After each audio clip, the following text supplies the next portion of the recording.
We'll go right to questions, but I do want to say this first. I'd be remiss if I was just on the ACC network said, our fans are fantastic here. I know we keep saying that, but don't get tired of hearing it because it's super important to what we're doing. So I appreciate them so much, the administration, the fan base, the lettermen, the high school coaches. There's a lot of people pouring into this program right now to give us a chance to be a better football team. Questions? Raise your hand, we'll get your wireless mic. We'll start with Andy. When you brought in the 3 receiver transfers, is that what you had in mind, the kind of plays that they were making tonight? I think the one advantage you have in the transfer portal is you have guys that have done it at the college level. It may not be in the ACC, but they've done it against older guys. You get a little bit better evaluation that you do off of a high school player. So we certainly knew those guys could be productive for us, and they've done that, in the spring, and they've done that in preseason camp. What did you think that did for Wells and his confidence, just being able to throw to those guys? Yeah, honestly, I think he came into the game pretty confident. He's had a good camp. It's like we mentioned last year. There just wasn't a lot of support around him, and I think the ability of our wideouts, our tight ends, I thought our line protected much better to give him a chance to be the player that he can be. You look at the investment that you made also on defense, bringing in Canteen, APR, big games from both of them. What did you see on return on the investment on the defensive side with what they were able to do? Yeah, that was important. Canteen's a Swiss Army knife for us. And, with Stroh going out with a targeting penalty, all that more important that Canteen was in there to supply depth and allow us to move some guys around, Mansour to play some safety. So he's impactful that way, but he's also very impactful in just his work ethic, attitude, and approach.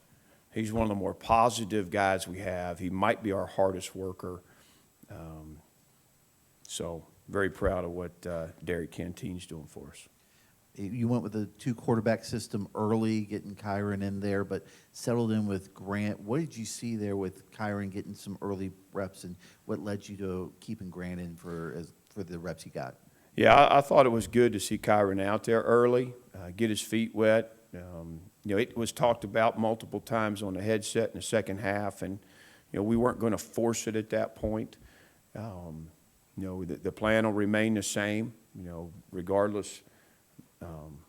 How well Grant played. It's about Kyron's development and another element to our offense. Let's go Colby, then we'll go Anthony, Tim.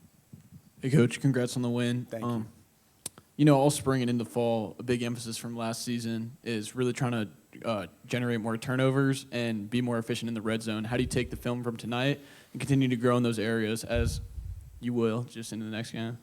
Yeah, again, there were some things we didn't do well enough on defense, but the turnovers, the takeaways, that was the complementary piece that needed to happen to allow us to play well enough on defense to win. So the investment's been there. The coaches have done a great job every day of working, talking, investing in takeaways, and I think that it paid off tonight. Back of the room, Anthony. Brent, congratulations. I know you talked generally about the transfer receivers, but specifically Jalen Lane. He had those 2 big catches in the second quarter, one for a touchdown, then one kind of down the sideline that led to another score, I believe. But just how important was he in kind of establishing that rhythm for the offense and that chemistry with Grant? Yeah, first of all, we're getting our scholarship money out of him. Between the punt returns and playing wide out, he is a exceptional young man. And I think all the guys look to him. He's been the most consistent playmaker in our offense right now, and he showed that again tonight. Let's go Tim.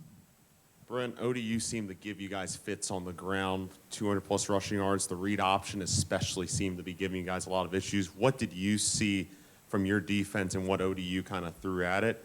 And what things are you maybe concerned about or need to be addressed that aren't related just purely to what ODU does on the ground? Yeah, first of all, I thought they did a really nice job. A combination of the tempo, the splits, and a good run game plan. They were IDing our defense and putting them themselves in the best run play, but we didn't fit things very good. Just base fits, defending the run, which we'll clean those up.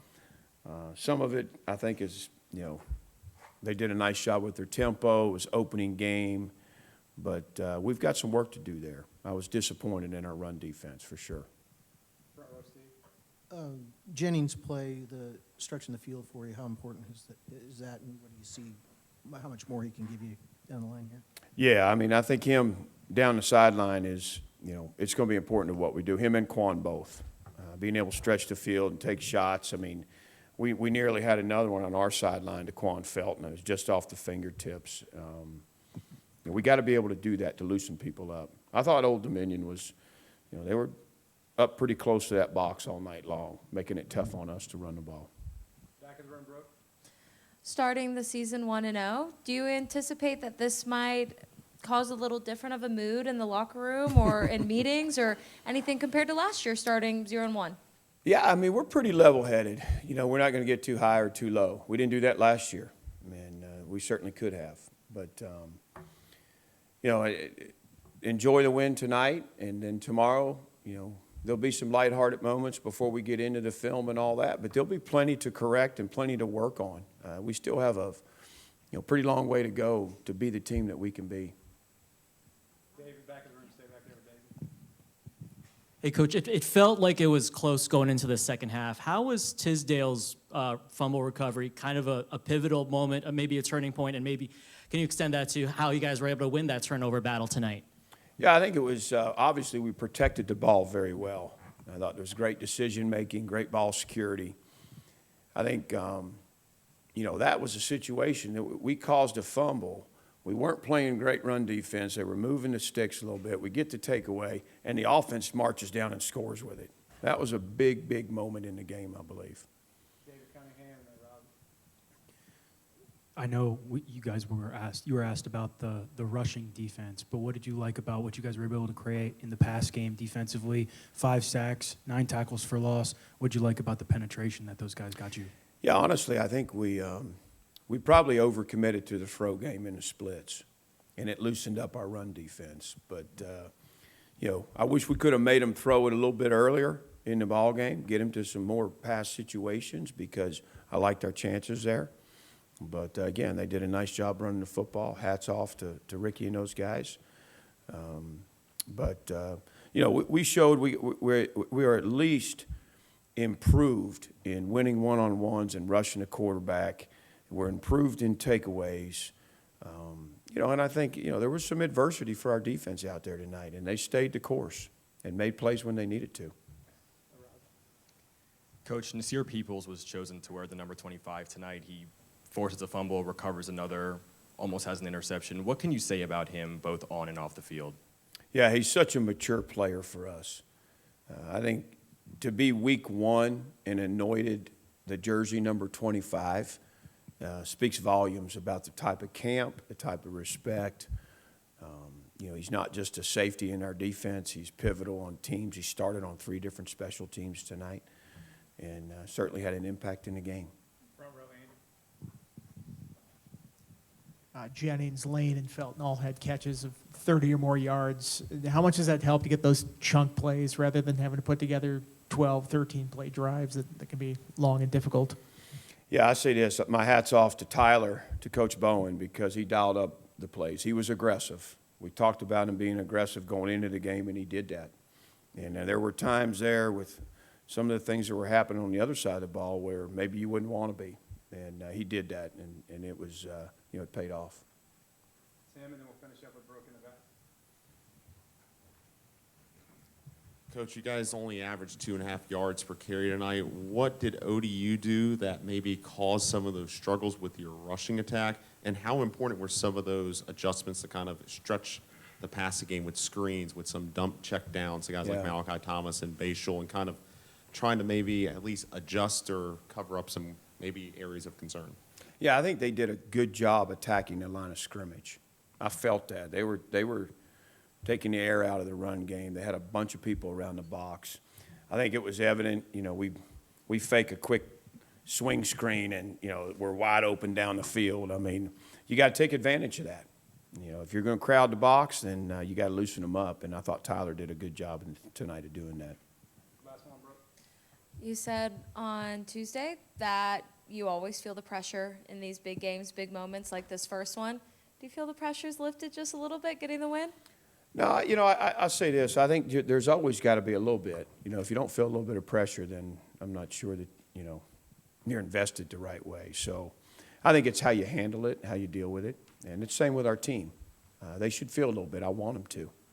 If you feel accountable and responsible and you want to do your part, you're going to feel a little bit of pressure. What I tell them is your preparation and the way you've worked and invested, you should sleep well the night before the game. All right. Thanks, everybody. Appreciate you guys.